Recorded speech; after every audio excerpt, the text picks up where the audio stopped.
And that's me today, savoring the last fleeting moments of summer at Lee's totally awesome house.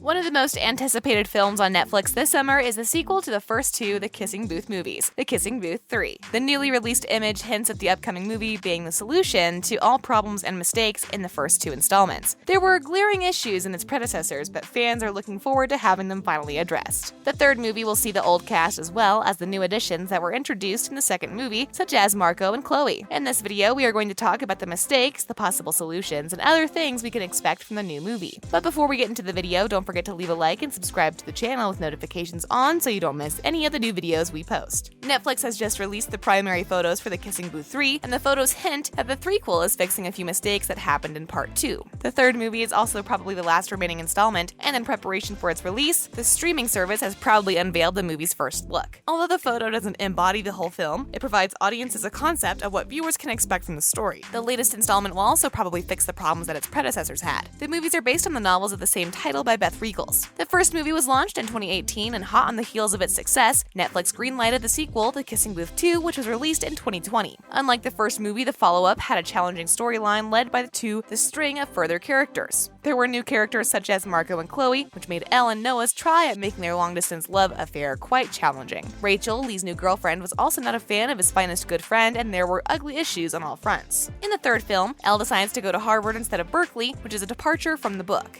Elle struggled to trust Noah while he was attending school in Boston, given his dating history. The introduction of Chloe Winthrop, who seemed close to Noah, also didn't help. Noah suggested that Elle apply to Harvard so they can be together, which she did behind Lee's back, not wanting to tell him that she may not go to Berkeley at the same time. They had previously agreed. All hell broke loose when Lee found out about Elle's plan, while at the same time her suspicions about Noah's cheating grew stronger. During the same time, Elle also grew closer to the newest hotshot in school, Marco Pena. In the end, every single plot complication in the second movie was resolved. It turns out Noah wasn't cheating and was just good friends with Chloe. Lee ultimately forgave Elle for keeping her college plan secret from him. However, it still left one question unanswered. Where will Elle go to college? A mystery saved for the third movie. Given everything that has happened to the second movie, Elle might go to Harvard instead of Berkeley. Elle's college cliffhanger explained. Thanks in part to Elle falling out with her boyfriend and best friend in the second movie, she was finally able to crack her college essay in the second movie. She kept her composition simple and reflective of how and where she sees herself in the next 5 years. Before she graduated, she received letters from both Harvard and Berkeley. That's something that a lot of students want. She didn't want to deal with them just yet, so she chose to keep them unopened. Noah headed home to celebrate his brother's and girlfriend's graduation. The reunion led Flynn to asking Elle about her college application for both Harvard and Berkeley. Instead of letting the truth out, she lied and told him she was being waitlisted in both schools. When she finally decided to open the letters and discovered that she was accepted to both schools, she had no other choice but to decide where she will go for college. The cliffhanger is an effective setup for the third movie. Instead of getting an answer to the question up front, there's a big chance that Elle's dilemma will be the pivotal plot point in the third movie. The third movie can begin with Elle and the Flynns happily spending their summer together, similar to how the second movie started. However, there's still the urgent need for Elle to make a decision. A lot of fans are saying that there's a big chance Elle will go to Harvard. The idea that Elle is genuinely conflicted when it comes to which school to go to leaves both options widely possible for the sequel. Will she join Noah in Harvard, or will she go to Berkeley and be with Lee? However, one fact remains, and that is she worked hard to be financially ready to move to Boston in case Harvard beckons. It's more likely she will go with that plan rather than join Noah in Berkeley. It was clear in the second movie that she was having a hard time being away from Noah. Now they have a chance to rectify the situation with Elle moving so they can be closer to each other. If she wasn't serious about going to Harvard, she wouldn't waste her time, even begging Marco to help her win the Dance Revo contest. This would, however, mean breaking one of the promises that she and Lee have made, one of which is to go to school together. However, they created the rules when they were children, so they may be outdated.